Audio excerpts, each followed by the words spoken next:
नमस्कार सांग मैंने जय श्री जगन्नाथ। आज आसतु जानिबा स्वामी और स्त्री भिडियो को थरे निश्चय देखंतु सांग मैंने भिडियो शेष पर्यंत देखा अनुरोध। रूप ठारू चरित्र बड़, प्रेम ठारू त्याग बड़, धन ठारू मानविकता बड़, हेले गोटे सुंदर संपर्क ठारू बड़ ए दुनिया रे किछि नाही।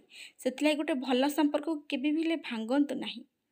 गोटे स्त्री स्वामी को पाइबा पाई निजर परिचय भूलिला, निजको बदलैला, निज घर लोक को छाड़िला, सांग साथी बंधु बांधव को भूलिला, निज खाइबा निजर शोइबा समय परिवर्तन कला, एपरिक निजको भी भूलीगला।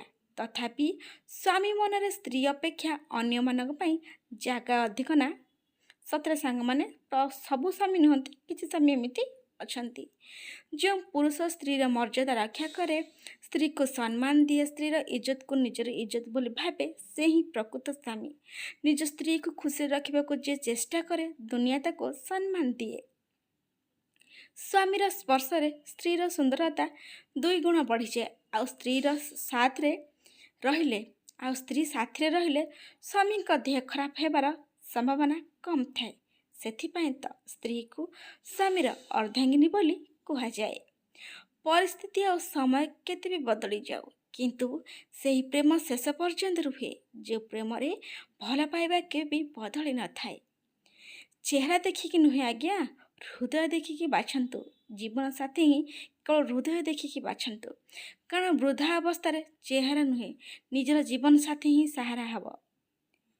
क्या भल पाउछंती ताको जानिबा को दियंतु नहीं। आपण बहुत बेसी भल पाती बोली जदि से जानी पारे आपण ताको बहुत भल पाती, तेबे से आपण को कष्ट देबा आरंभ करिवो।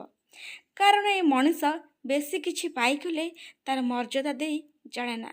समस्ते नुहे, किंतु किछि एभଳି अछंती।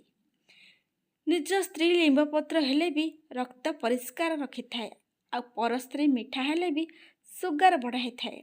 तेणु निज स्त्री को भल पातु, आ परकिया प्रीति ठारू सब दूरे रुहंतु, जहाद्वारा आपण बर्बादी बंची पारिबे।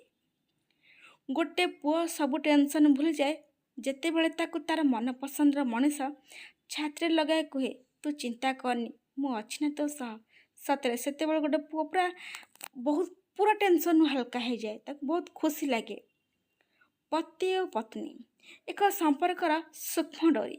कथारे कथारे बड़ लोक माने कहते जे बयस बढ़िया पर बयस आयुष सरी आसवा समय कुआड़े पत्नी अधिक निजर लगे, स्वामी को लगे जिनस। कहीं ठीक भूल विचार शक्ति सब बहुत विलंब ही मनुष्य को बुझा पड़ी थाए।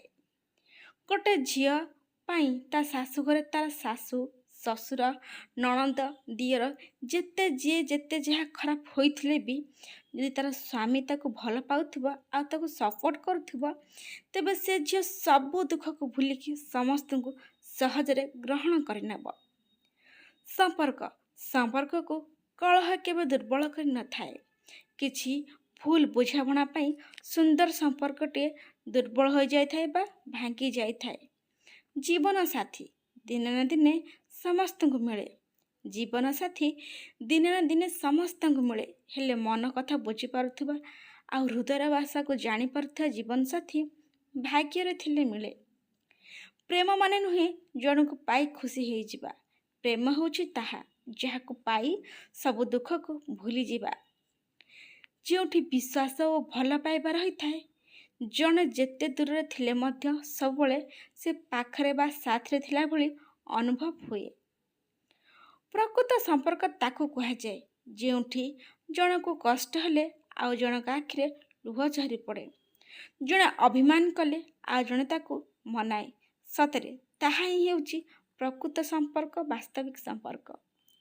कौन सी व्यक्ति को अवहेला करंतु नहीं। आपण को भल पाउथिबा, आपणकर जत्न नेउथिबा एवं आपण को मने पकाउथिबा व्यक्ति को कदापि हेले अवहेला करंतु नहीं। कारण दिने आपण निदर जाग्रत होई अनुभव करि परिबे जे तारा गुड़ी को गणिबा बेले आपण चंद्र को हराई देइछंती। कोटिकरे गोटे होइथांती एभली मनुष्य जिए आपणଙ୍କ ठारू धोखा खाइला परे मध्य आपणଙ୍କର खराब चिंता कर न थाए। एभली मनुष्य ଗୋଟିଏରେ ଗୋଟିଏ ହୋଇଥାନ୍ତି, ମାନେ ବହୁତ ଭଲ ମଣିଷ। ଝଗଡ଼ା ତ ସବୁ ସମ୍ପର୍କରେ ଥାଏ, ଝଗଡ଼ା ତ ସବୁ ସମ୍ପର୍କରେ ଥାଏ, ହେଲେ ଝଗଡ଼ା ପରେ ଜିଦ୍ ପକାଇ ରହିବା ଉଚିତ ନୁହେଁ। ଭଲ ସମ୍ପର୍କ ତିଆରି କରିବା ପାଇଁ ଯୁଗ ଯୁଗ ଲାଗିଯାଏ, କିନ୍ତୁ ଭାଙ୍ଗିବା ପାଇଁ ଗୋଟେ ସେକେଣ୍ଡ ବି ଲାଗେନି। ଝଗଡ଼ା ପରେ ଆଉ ଥରେ ମିଶିଗଲେ ସବୁ ସମସ୍ୟାର ସମାଧାନ ହୋଇଯାଏ। କାରଣ ଭୁଲ ଯାହାର ବି ଥାଉ ନା କାହିଁକି, ସମ୍ପର୍କ କେବଳ ଦୁହିଁଙ୍କର ନା, ସେଥିଲାଗି ଆପଣଙ୍କ ସମ୍ପର୍କକୁ ଆପଣ ବଜାୟ ରଖନ୍ତୁ।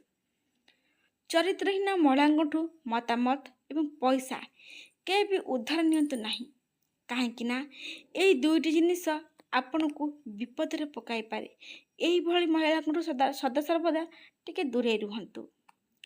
ଜଣେ ମହିଳା ଖୁସିରେ ତାଙ୍କ ଶରୀର ସେହି ପୁରୁଷକୁ ଦିଅନ୍ତି ଯାହାର এই ଦୁଇଟି ବିଶେଷ ଅଭ୍ୟାସ ଅଛି।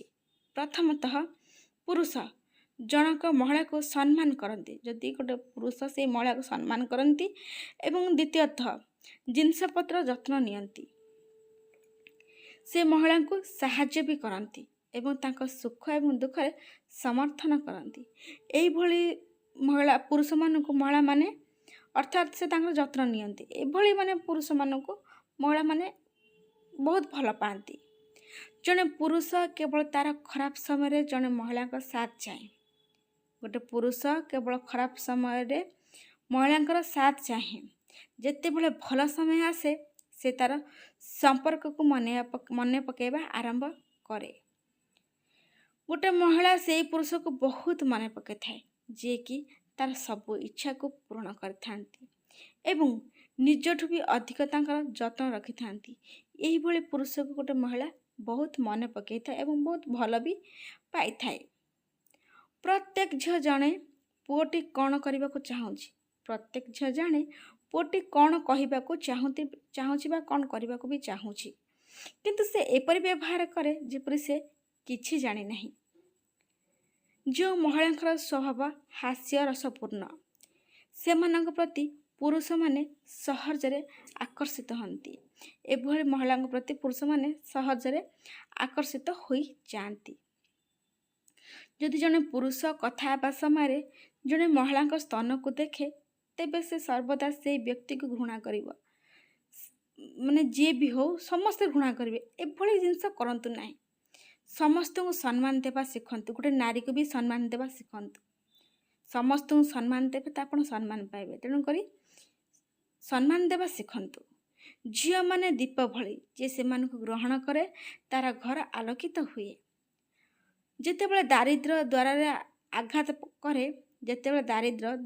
ଆଘାତ କରେ, ପ୍ରେମ ଝରକା ବାହାରକୁ ଚାଲିଯାଏ। ସେଠି ଆଉ ଭଲ ପାଇବା କିଛି କାମ କରେ ନାହିଁ। ଏମିତି ନୂଆ ନୂଆ ଭିଡ଼ିଓ ଦେଖିବା ପାଇଁ ସାଙ୍ଗମାନେ ଚ୍ୟାନେଲକୁ ସବସ୍କ୍ରାଇବ୍ କରିଦିଅନ୍ତୁ ଏବଂ ଲାଇକ୍ କମେଣ୍ଟ ସେୟାର ବି କରନ୍ତୁ।